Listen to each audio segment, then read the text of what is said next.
So here we're going to talk about all about terrariums, and I'm Kathleen and I own Jarden Terrariums. So I do a lot of different things with terrariums. If at any point you have any questions, you can feel free to type them in the comment box and I'll get to them once I get a chance. And then we'll have plenty of time to talk as we're kind of building too. So you can feel free to, if you have something, you can type it and then we can kind of have an open chat session as we build. And I appreciate for those that feel comfortable having their video on. It's nice because then I feel like I'm actually talking to someone instead of just to myself. So it's nice to see faces. So here we go. So what we're going to talk about what a terrarium is, who discovered it, and then what we need to build them. And then we'll go through the guided instruction. Okay. So what a terrarium is, it's a pretty simple concept. It's a sealed transparent globe, which contains plants. So using that, you can think a lot of different things could become a terrarium. You could have a tiny spice jar become a terrarium, or a giant ornate vessel. So anything that's just a sealed jar. So you can be real creative with it. And now our history of terrariums. I have a lot of fun with this, and I keep learning new stuff all the time. But what I have to share today is starts back in the 1820s. Dr. Nathaniel Ward was the man that formalized the concept of terrariums. He says he does not get all the credit. He's sure somebody else has just thought of this concept before him, but he's the one that kind of tested it out and then used it in an aspect of transporting plants from one continent to the next. So he took it to the next level. And he was, I think he was, I would have absolutely loved to meet him. He seemed like he was such an interesting guy and just very kind-hearted in his complete love for plants and fascination with it. And then too, in his book that he wrote, it was from 1865, and in the back of it, he says the only thing that he doesn't want any compensation for anything. He just wants to hear people's stories of building what terrariums they built. And so I just thought that was a really neat thing about him. When he was young, him and a lot of other people had a big fascination with botany. It was a pretty popular pastime. And then for years as an adolescent and then a young adult, he really, like, his goal, his ambition, he referred to it, was to have a rock wall with moss and ferns on it. And I just thought that was a very cute thing to have this young man, and his ambition was to have a rock wall with moss and ferns. It's like maybe different than some of the guys nowadays.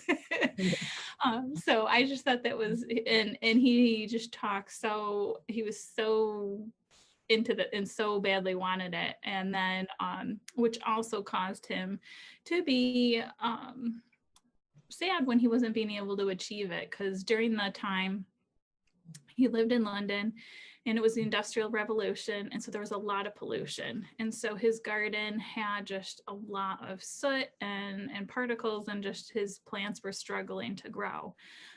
So he really wasn't being able to have this lush ferns and moss that he had been hoping to. So, and then he talks about this level of despair that he had because he couldn't, like, his big ambition, and he couldn't accomplish it. So he has this despair over not getting his rock wall with moss and ferns. And so he's like, I need to reflect. Let me find out, what can I do? So he's reflecting, he's thinking things through, and he also had another experiment he was doing at the time. And he had some chrysalis, which is buried in a little soil in a jar for studying moth pupa.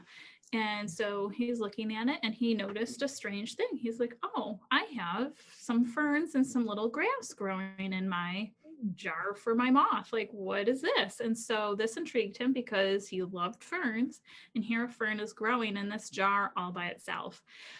So he did his little scientific study, and he would any water cycle. So anytime you notice condensation, he'd keep track of temperature. He would take note of everything that he would notice, how many fronds the fern had, and so all about it for many years. And just was like, this is amazing. This fern is growing so happily, and he didn't do anything to it. He just left it alone and saw what it would do. And that experiment lasted for about 4 years. Once he had left and the top had rotted through, so it let water in, and that's what ended up killing the terrarium. So when I need to water your terrarium, Dr. Ward realized that from the very beginning. So that was kind of like his background of where this concept came to him. From there, he was like, maybe we could use this to be able to transport plants, because they really, at that time period in 1829, they didn't have ways to get plants from one continent to another that was successful. There would be very little that would make the trip, because it would be months and months aboard a ship going through all different harsh climates, especially if you're going from like one hemisphere to the other. You're going from winter to summer, summer to winter. So, I mean, you're just going across all kinds of temperature changes.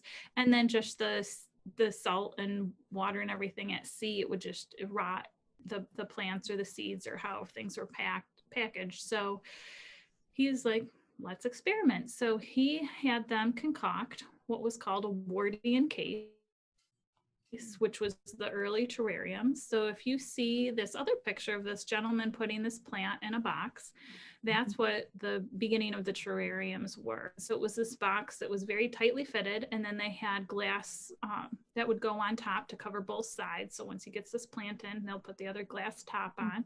So the glass would let the light in, and then it would be all sealed up so that it would keep all the moisture in, making it the terrarium.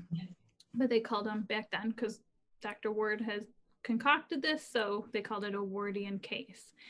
And so what they did is they put a bunch of ferns and plants native to London, and they shipped them down to Australia.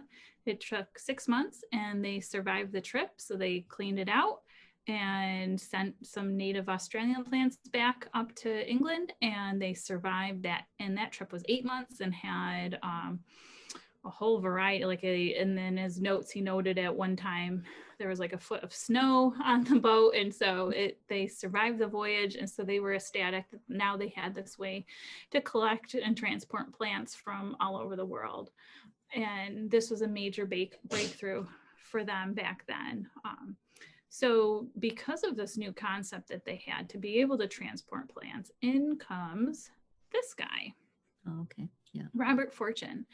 And so with this new concept of the Wardian case, he comes into the picture, and what it was the East India Company hired him to use Wardian cases to smuggle tea plants out of China and into India.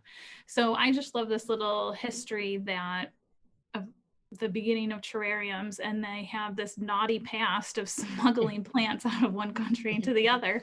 And then just because of this, the huge impact that had. So how it started was they hired him to sneak into China and collect the tea plants and learn about them. So it was going to be a 3-year voyage, and it was very illegal.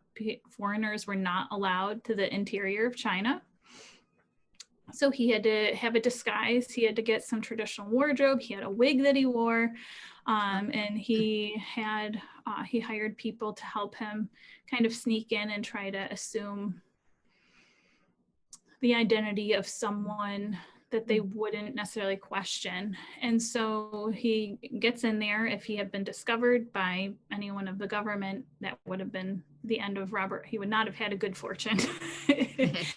And so in he goes, and he was fascinated with all these different species of plants. He was allowed to collect whatever plants he, or the Kew Gardens also that he worked for, he could transport, send back plants too. So he was not only collecting tea plants, but plants for his own collection. So what happened was his first leg of the journey was to collect green tea, because at that time the Britons really enjoyed green tea. And so he watched them. He was just kind of portraying this philanthropist that just loves tea. And so he's watching them as they make it. And he's noticing that the tea that they're producing, the Chinese workers are drinking it looks different. It's a different color. And so he's questioning this, and they said, oh, well, they dye it because it sells better to the foreigners. And this intrigued him. So he was like, okay, he watches and sees what it was. And they were dyeing it green with some different chemicals, one of them being like a form of cyanide. So it was being quite poisonous for the people that would be drinking it. And so that was he was able to bring that information back. They weren't doing it maliciously. It was just simply like they didn't necessarily know, they weren't drinking it that way. So they didn't know that it was going to be not making people maybe feel great. And so he was able to be like, all right, and bring that information back. And that was kind of where the switch from drinking the green tea to black tea went, was because people started feeling leery about the green tea. So he's collecting the plants. He collected a lot of seeds. He gets them all ready. He puts all the little green tea seedlings into the Wardian cases and sends them off. He had to stay because he had to go to his next leg of the journey to a different area to collect some black tea and learn about how they produce that. So he sends them off. It was about 20,000 plants and a big case of seeds as well. And the plants almost made it. They were going up into India because the East India Company had control of the area there to be able to produce the tea to make it accessible for the British. And so they almost make it. And one of the conductors on the train, as it's heading up to the Himalayas, feels, oh, these plants have been all stuffed up in these boxes. Let me open them up and let them get some fresh air and I'll water them. And they killed almost everything. Wow. And so that was, of course, Robert Fortune, everything's done by mail. So he didn't notice until basically his trip with the next set of seeds. So he was really disappointed months and months and months after to find out that very few of the plants survived because the conductor had opened it up and watered them. So they weren't being able to survive until they got to where they needed to be planted. And then the seeds also, they hadn't survived the voyage at sea. So he did some experimenting and tried sending things a little bit differently the second time. And that last half, he was able to accompany them as well. So this time he's like, well, I'll plant all the seed, like I'll just sprinkle the seeds in the Wardian cases and see if that will be more successful, if the plants can germinate on the trip instead of the seeds rotting. And that did the trick. Almost all the seeds had germinated by the time they got to India. And so they just had, I think that time they had about 23,000 plants to be able to plant. And he had learned the tricks of the trade for being able to make tea. So they were able to take all those tea plants and plant them. And within a few years, they were successfully being able to produce tea, which was a huge thing because it had been so expensive and so hard to get tea into Britain at that time. It was only for the very elite. So very few people would have access to the tea. Now with them being able to produce it and being in control of the trade, now tea was available to the general public. And that had another interesting side effect because at that time, in like the 1840s, 1850s, the water quality was very risky. So a lot of people drank beer. And that is not great if you're pregnant or trying to work. So now they had an alternative beverage because you'd be boiling the water. So it'd be creating a safe water or a safe something to drink. And the tea not only is healthier for you, has antioxidants, but then they were able to see like the healthier babies being born and people were being more productive at work and the work safety is improving. So not drinking on the job was did a lot better for a lot of people.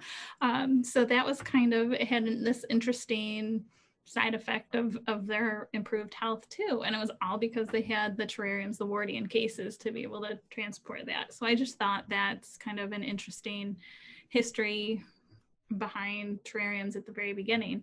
As time went on into the late 1860s, then they kind of became, the Wardian cases, the terrariums became a status symbol.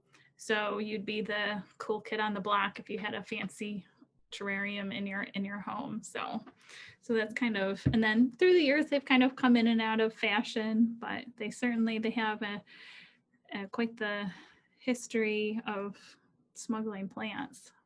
And I'm working on getting a list of all the plants that he brought back to see, like, oh, these are all the plants that we're familiar with and have in our garden that were able to come to be shared because of the terrariums.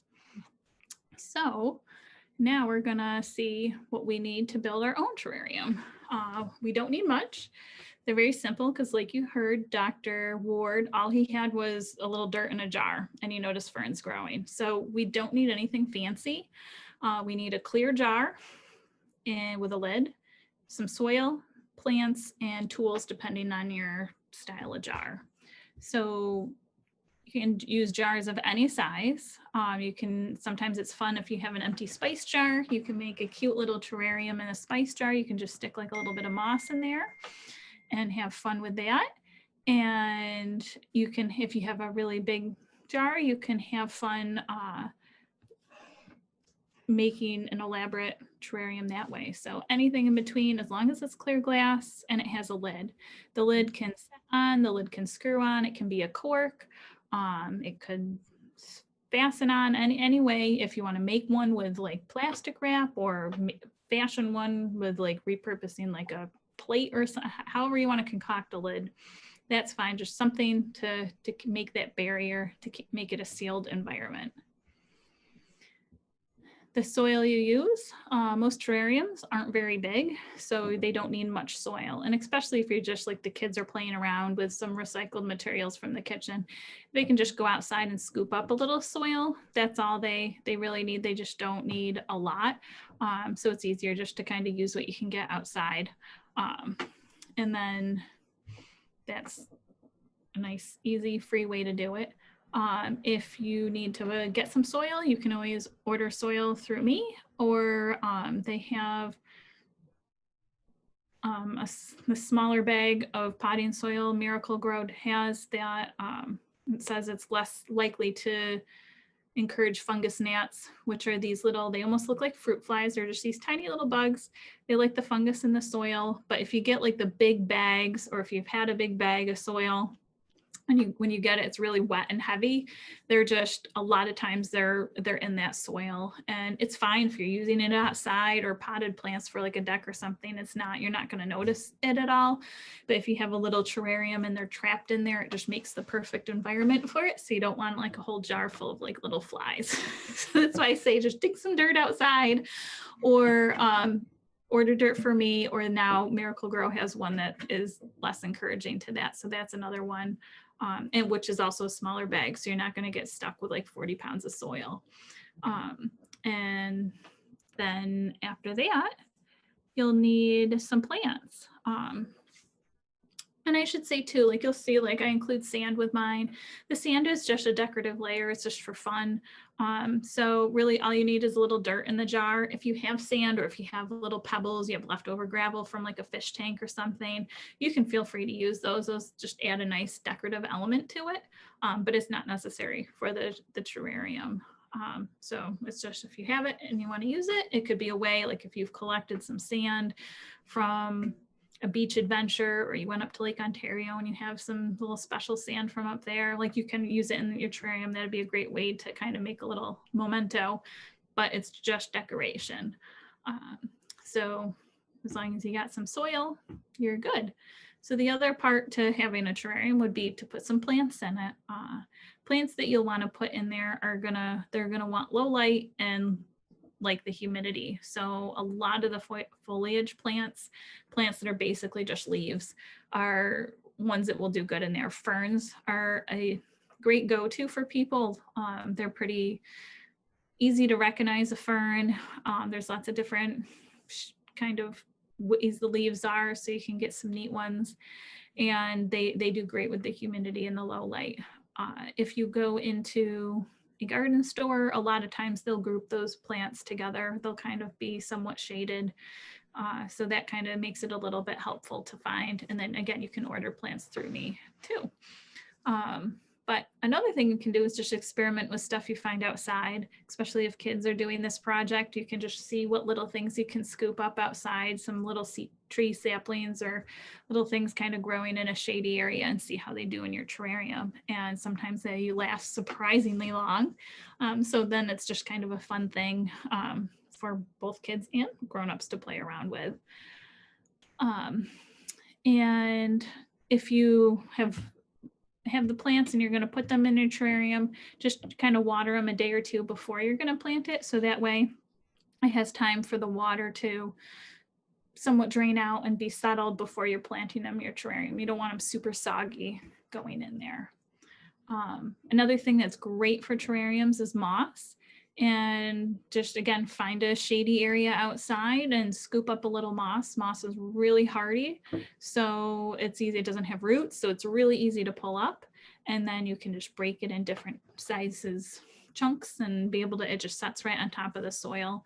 So there's all different textures that you can find, and it's nice and green, and it's a fun thing to use in your terrariums to kind of just add more green. You can have a terrarium of just moss and use different kinds, and that can be real pretty too. Especially like if you're doing little ones in a spice jar, it's real sturdy, so you can just shove it kind of in a small opening. So moss is kind of a fun thing to use in there. Handy tools. You don't necessarily need much. I put a little spoon in for you. That usually does the trick. So you can simply use your hands too. Times you might need like dowel rod or tweezers is if you have a jar that has a very narrow opening. So like if you were going to repurpose like a clear wine bottle and you wanted to turn that into a terrarium, you might need like a dowel rod or some long tweezers to help get your plants and things in there. I tell people you can also just find a stick outside. You don't have to go make big purchases. Or just if you want to completely recycle and make a terrarium for free, like you can just find what you need. You can repurpose a jar, find a little soil outside, dig up plants, and then you can have this whole neat project that didn't cost anything. So and then it's recycling materials as well. So the brush is another tool that can be handy. That will just, especially if you're doing something with a narrow opening and you get soil on the sides, you can like tape the brush to the dowel rod and be able to dust off the insides of the jar, or like with the tweezers, you can hold maybe a little piece of paper towel and help clean off the sides if you get soil on the sides. But other than that, the spoon is what kind of does the trick the best. So now I'm going to stop sharing it and we will go through building our terrariums. So your jars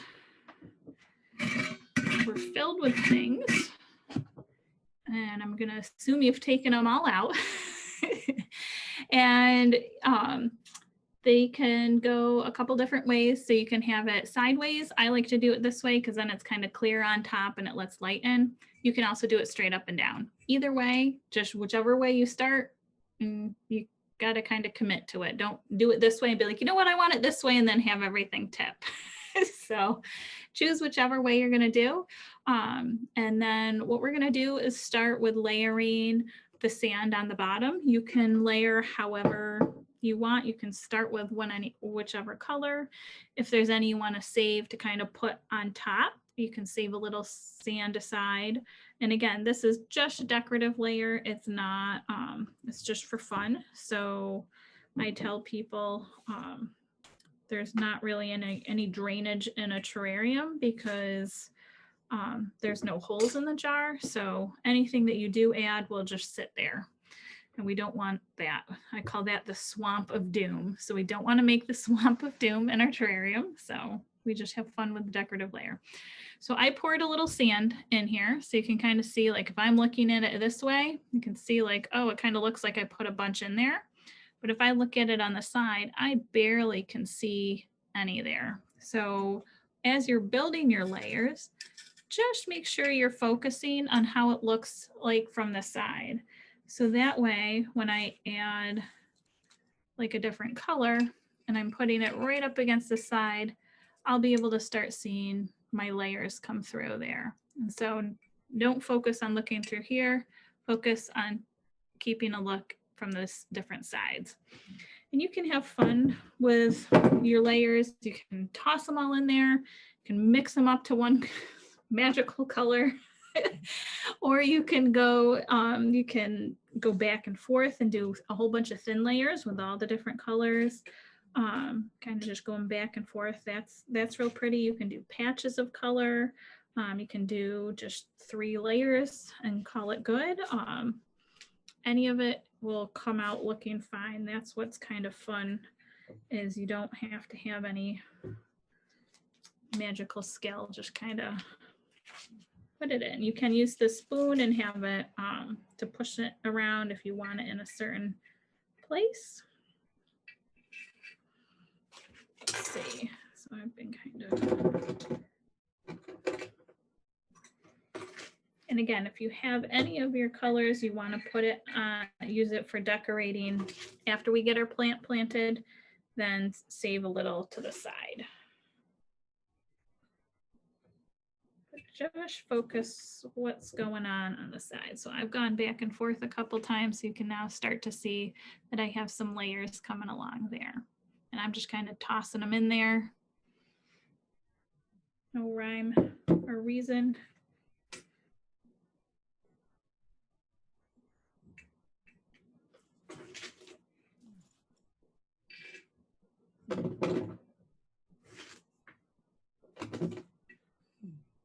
And if I end up going a little faster and I move on to the next step before you're there, do not worry. 1, I can't see where you're at. And 2, I've done this and just kind of get going, and then I don't want you to feel like you're not doing what you need to do. So I'll just kind of go and then work at your leisure. You will be able to know what's coming next. And if you have any questions, I'm happy to help.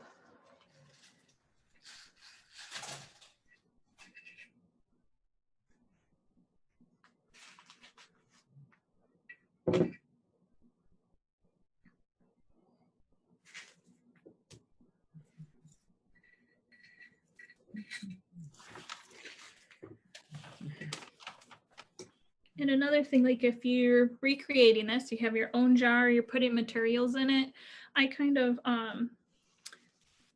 think of it in thirds. So if whatever size jar you have, only put base materials for the bottom third of the jar. So that way it helps create a nice balance, and you don't look like you have a jar filled with dirt and then you have a little tiny plant at the top. It makes it so the plant's more the focus, and that it has a good balance. So whatever it is, you can kind of divide it by 3, either by eyeballing it or actually using a tape measure or a ruler and figuring it out.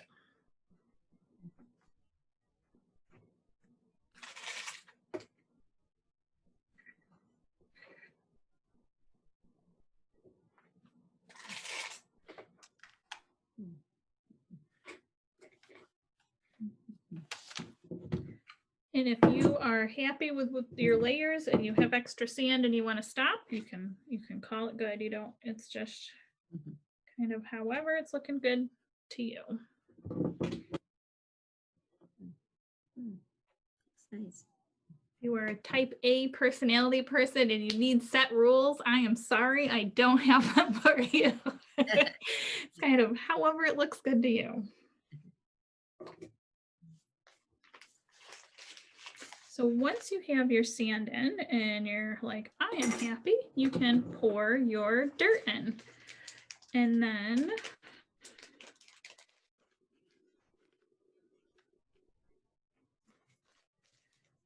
your dirt can do a couple different things as well. So I poured my soil in, and so let's see, you can kind of see I haven't done anything to it yet. So one thing you can do is you can kind of mound it up. So if you want it to kind of your plant to be like on a little hill almost, you could do that. You can leave it so it's flat all along there. Or if you want it to kind of have, like if you had saved some sand and you want to have a little spot where you don't see the soil layer, all you have to do is just pull it away from the glass a little bit. You just need just a tiny bit so it's not touching the glass. And then you can plant your plant, and then you can sprinkle a little bit more sand in there and it will hide the dirt layer. So that's kind of a little trick. But you can have the dirt all the way across, or you can make it like a little hill. If you pull it back from the glass a little bit, then you can kind of hide it also. And then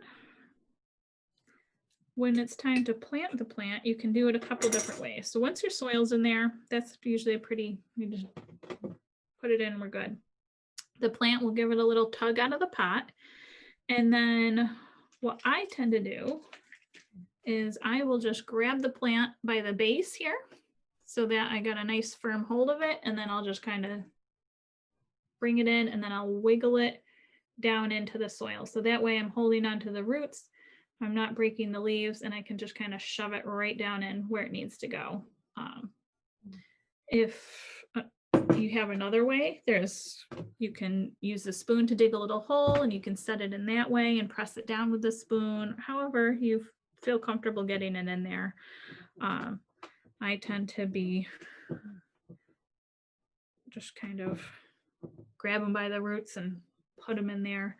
That also kind of helps loosen the roots as I'm wiggling it down in there too. The thing we don't want to see, so right now I have it in there, it looks flush with the soil.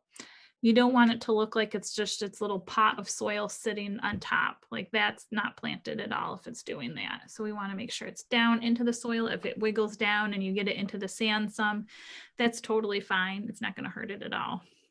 We just don't want it sitting on top of the soil. You can use your spoon or your hand to kind of adjust the soil around it and make sure the roots are covered up. Once you have and you can set your plant anywhere you like in there. You can have it right in the middle. You can have it off to the side.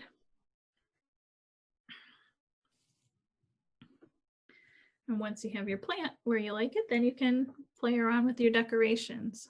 The moss is one of the decorations. It's not going to make or break the terrarium if you decide I don't want to use it. It's just something fun to add if you so choose. You can keep the moss in one piece, or you can break it apart into multiple pieces. You can decide if you had multiple spots you wanted to put it in. And then all the moss does is you just put the dark side or the brown side facing down, the green side facing up. And that's all. The moss just sets right on top of there. It's real hardy, so you can just kind of, if it's been, you can just push it right where you want it to go. And that's all that the moss needs.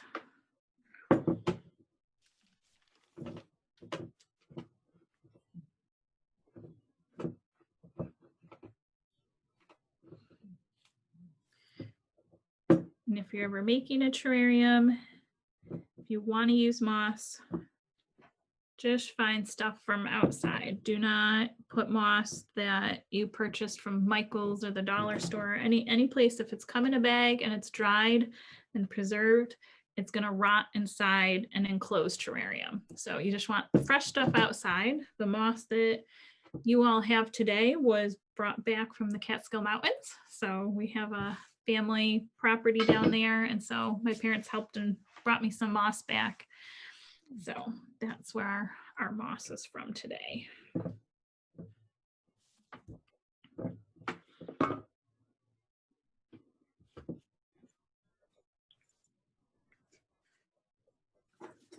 And then after that, you can just decorate however, if you, with your little, I put some little pumpkins in there.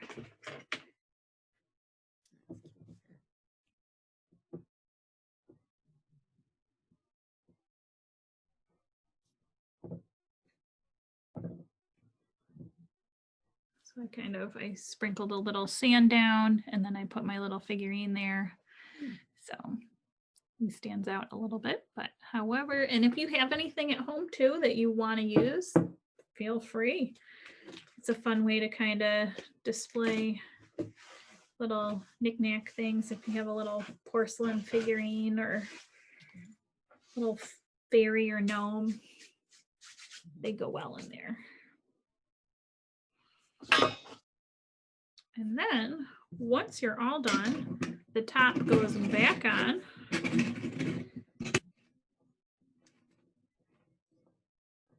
And then that's it. So the top will stay on. If at any point you need to take it off, say your figurine tips over, you need to do something in there, just put the top back on after you fix it. So you certainly can open it up and adjust or add things, but then just put the top back on when you're done.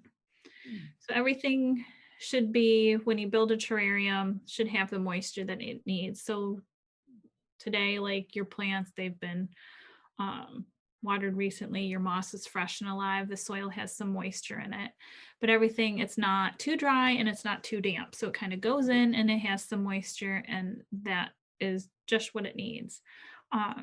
So the top will keep that moisture in there so it's not drying out and makes its own little ecosystem. So that's how it can sustain itself without needing to be watered, because this is keeping the water that's already in there. And so the plant can just keep on keeping on. The other key element to having it survive is for it to be just an indirect light. So anything that's not a dark closet or a super sunny window. So just a room, like it can be an office with just overhead lighting, like that's just on during the day when people are working, that's totally fine. If you have it in a room and just the curtains are open during the day so it gets some light, that's perfect. But we just don't want it to have direct sun on it all the time. I call that the sun of death. So that's the other thing to stay away from, is the sun of death. It's just with them being enclosed spaces, there's nowhere for the heat to dissipate to, so it just gets real steamy in there.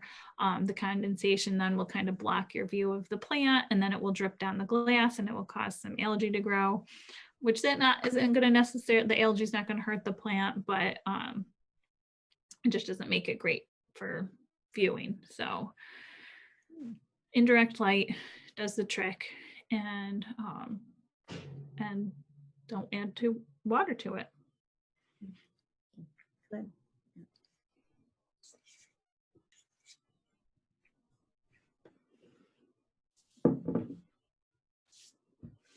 So Kathleen, will it grow, or will it stay this size pretty much? It will pretty much stay that size. It'll grow a little bit. It'll grow quite slowly. So it might seem like it's staying like that for a while, but it's not gonna go crazy. Let me see. I got one right here that's been in there for months and months.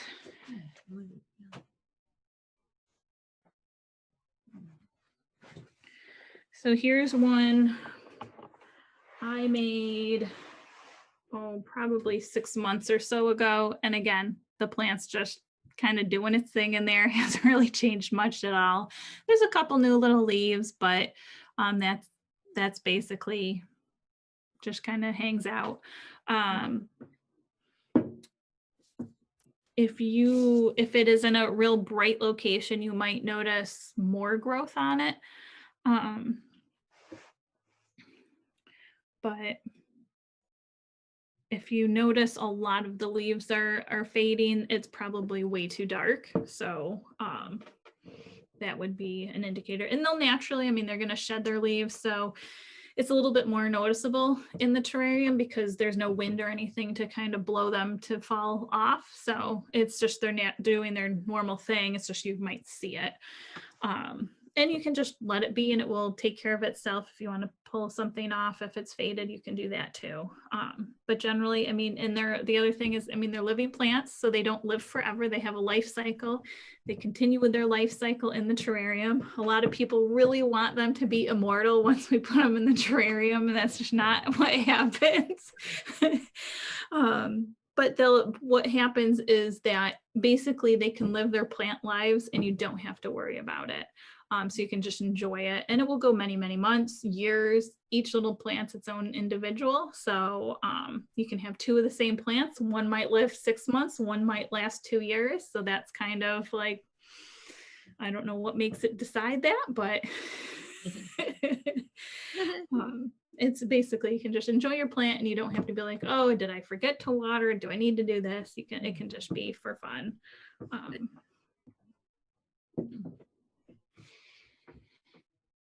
But yeah, you can be surprised with plants. They can be something that I'm trying to think, like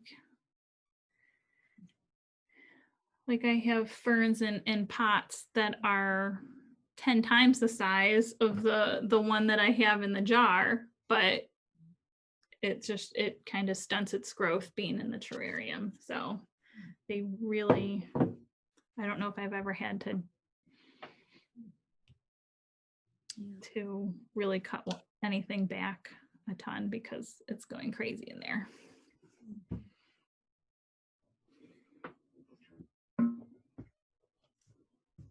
Looks good. Yeah, gosh. You'll have to bring them in the library because I don't have one. So I'll have to see yours, Kim. I know, I see these, yeah, looks great. So you could change the decor if you wanted, like for holidays or. Yeah, yep. So I mean, that's one thing that I have fun, like you said, with the gnomes or little. With the sand too, is that it can help you kind of theme things. So if you're like, okay, with like, say you want to do a Christmas one or Hanukkah or what, I mean, any holiday, you can like theme the colors that kind of go with that holiday, or you could just do, then you could do neutral if you wanted to, okay, I'm going to switch the decorations instead. So, I mean, you can play around with however, and they always have different little decorations. So the little pumpkins, like there's a whole bunch of different, you can do every holiday. Yeah. So they're real cute. And then and you can do it to be personalized too. Like I've had families do it as like a memorial, and so they'll say like, oh, someone, their loved one that passed, they really liked biking or canoeing, they had like a favorite hobby, and you can get these little they're actually the model railroad figurines, and so you can get them doing like that activity. So you can have a little person in a canoe or riding a bike, and so then you can make a little scene in your terrarium to kind of be remembering that person. Really other people, they'll be like, oh, I went on a trip, I have these special rocks, and now they have a place to kind of keep them. So you can do all different things. There's some neat fairy garden things you can do with like the little fairy doors, and you can make a little scene in there. Yeah, great. No, this is wonderful. Well, this is beautiful. Thank you so much. That's really. You're welcome. Thanks for having me. I said, Rachel, you have to bring one in too. So I can see. I know, this is wonderful. Yeah, no, I'm so glad because I heard, I've always wondered how to do it too. So that's, and there's a lot of crazy information out there on the internet. Like if you search it up, it's like, oh, you have to do this layer and that. I mean, they go crazy with the amount of different layers and what you have to have. And it's like, no, the guy that discovered, he all had a dirt in a jar. Like you don't need to go crazy. You certainly, I mean, you can have fun and do it, but just it's simply a creative process at that point. It's not going to make or break your terrarium. No. The only thing that you need to worry about is you don't want to make the swamp of doom or the sauna of death. Yeah, right. I'd have to remember that. Yep. Now, I only found one book in the library that we had. It was an adult book, so I I didn't see any children's on that, so I'll have to look that up again. I know my daughter's like, Mom, we got to make a terrarium book. I'm like, oh my gosh, let's add it to the list. We'd buy it, I'm sure. Well, there's one coming out. I can't wait next month, and it's about the history of terrarium. So I'm thinking, All my colleagues. Yeah. blanking on what its name is, but I've been waiting for that. You can let us know. My nonfiction colleague might want to buy it. So yeah, let us know. It's great. And I think it looked like the other people probably ended up making their own, making their own, because you had instructions in there, right? In the supply. So that was good. Yes. Yeah. So they had instructions, so they can, oh, very good. Oh, Kim, that looks, yeah, that looks really nice. Rachel's, yeah, gosh. Judy's, yeah, that's Laura's. Wow, wonderful. Thank you so much. You're welcome. There we go. Yeah. Yeah, Oh, perfect. oh, that's really nice. Very nice. Wow. You ladies are very creative. It's great. Yeah, that's, well, I'm so glad that we had this opportunity. Thank you so much. You're welcome. Thank you very much, Kathleen. I said, I'll pass your name along to some of my colleagues. Have you done any other libraries too? Yeah. Yep, Yep, I do a bunch of the. I think I had Brighton last week. I got Greece that's what, next week. So because I know with the programmers we did, but when Lila mentioned it, I was really excited about it. So no, yeah, no, I love doing the library programs. I like having it just be accessible to people so they can come pick up their kits and have a fun activity to do. It is. It's wonderful for families too. No, wonderful. Thank you so much. And thank you everybody for coming and bring it into the library so I can see them. It's great. Oh gosh. So if anybody, I think we had about 6 people on, or no, maybe 7 people on the wait list too. So I may need to have another session. No, this one with the small one, that's a popular one. People like that size. Because I think for Lila's, you did something different, didn't you? She did the tiny ones. I can grab an example of that. That's what I thought. Yeah. That's good. So I have one that's like the same kind of style. I have a couple different types of the jar, but it's smaller. So all you can do is just the moss for the plant, but we still have fun with that. I got like a little gnome in this guy. I might have like a stamped rock with a little message in it. So I've got different decorations to do. So it's just a little bit of a smaller. No, I know they liked that. They did. But I was glad you did ours this way. That was wonderful.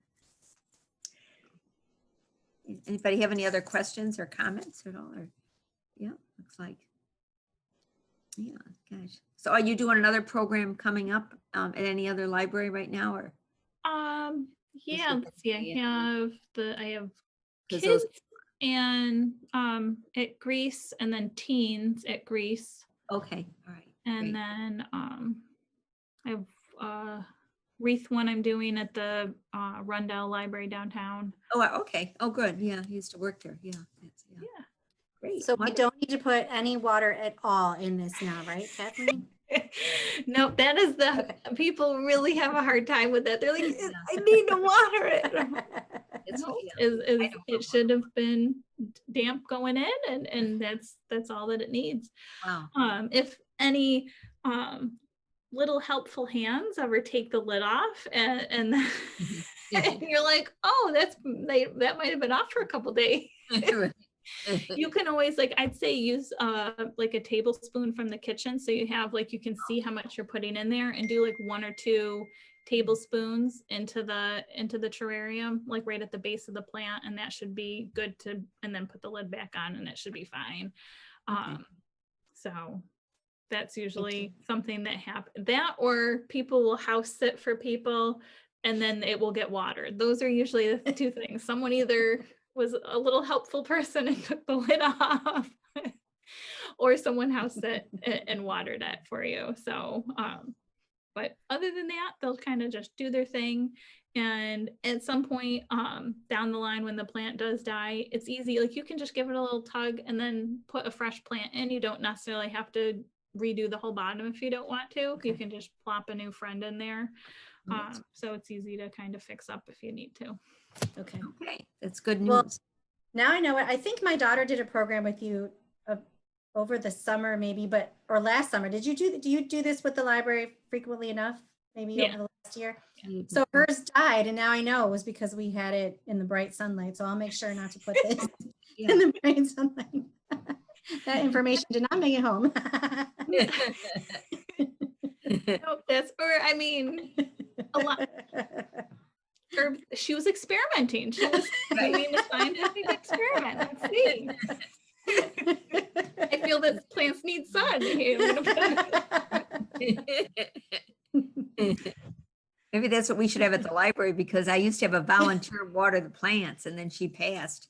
So I'm trying to get somebody else, but maybe I'd be better with something like this. I don't know. yeah, no, and I mean, we can do a nice big Nice. jar or something. I mean, there's Yeah. all kinds of neat things. And I've done ones that were themed by like books. So I did like Harry Potter and The Hobbit. I did a neat one with The Hobbit. And I like stamped like the first sentence of the book and put it like on rocks in the base there. So it kind of like keeps the book theme in with the Oh, the no. terrarium. Very appropriate. Very good. Well, thank you again. And thank you, everybody. This is wonderful. Thank So- you. Thank you, We Peggy. are Thank you, gonna have it Kathleen. recorded too. It is the recording. Hopefully, it'll be, we might have that on the website and then Penfield TV. So we'd be sure you get a copy of it too. So Okay. thanks again. Thank you.